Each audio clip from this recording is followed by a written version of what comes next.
하나님의 말씀이 영혼의 양식이라면 기도는 영혼의 복비입니다. 하루의 시작을 말씀과 기도로 연다면 우리의 영혼은 날로 건강해질 것입니다.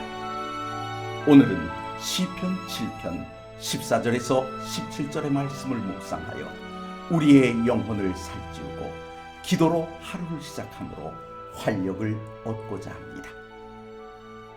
악인이 죄악을 낳으며 재앙을 베어 거짓을 낳았도다. 그가 웅덩이를 파 만드며 제가 만든 함정에 빠졌도다. 그의 재앙은 자기 머리로 돌아가고 그의 포악은 자기 정수리에 내리리로다. 내가 여호와께 그의 의를 따라 감사하며 지존하신 여호와의 이름을 찬양하리로다.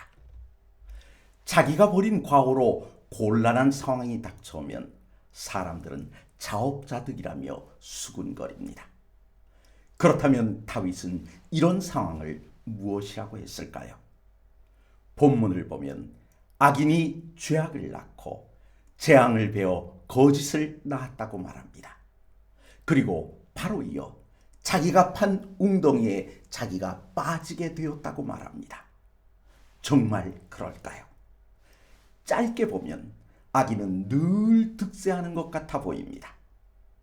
악인의 깨는 다른 이들을 공경에 빠뜨리다 보니 악인이 형통하는 것처럼 보여질 수밖에 없습니다. 하지만 성경은 우리에게 늘 인생을 순간으로 보지 말고 길게 보라고 권합니다.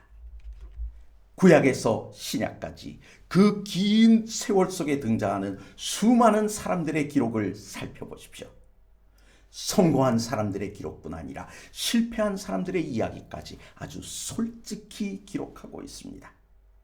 이는 심은 대로 거둔다는 진리를 한 인생의 기록들을 통해 보여주고자 했던 것입니다. 요셉을 보십시오. 아버지의 사랑을 독차지했다는 이유에서 시작된 고난이 노예로 팔려감으로 그 막이 열립니다. 그런데 그 고난의 길을 살펴보면 그는 고지식하게 하나님의 율법을 따르므로 그에게 닥친 고난 위에 또 다른 고난을 더하고 있습니다.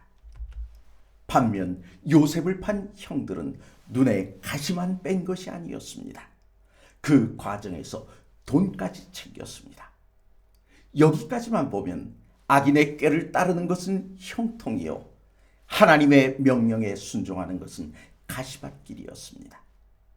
하지만 그 길고 긴 고난으로 인해 막막해 보였던 요셉의 고난은 인생 역전을 통해 엄청난 보상을 받게 됩니다.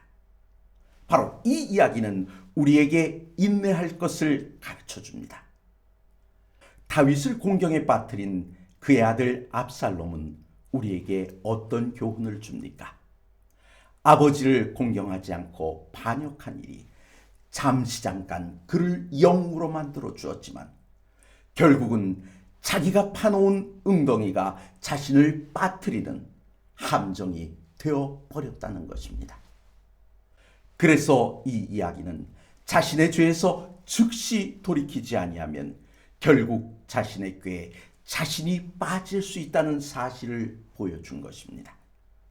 그럼 이 기록이 주는 최종적인 교훈은 무엇입니까? 잠시 잠깐의 유익을 위해 악인의 꾀를 따르지 말고 죄인의 길에 서지 말고 오만한 자의 자리에 앉지 말라고 가르쳐 주는 것입니다. 우리가 왜 성경 말씀을 상고해야 합니까? 그 속에는 우리가 복 있는 사람으로 살 수 있는 무한한 지혜가 산처럼 바다처럼 녹아있기 때문입니다. 말씀과 기도로 하루를 시작하려 하시는 성도 여러분, 다윗은 본문에서 여호와의 이름을 찬송하고 있습니다. 왜입니까?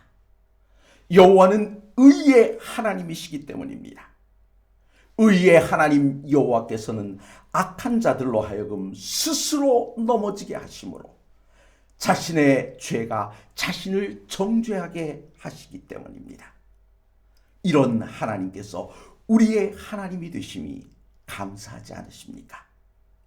이 시간 그 하나님께 감사하심으로 오늘 하루를 승리의 하루로 시작하시는 귀한 시간이 되시길 간절히 바랍니다.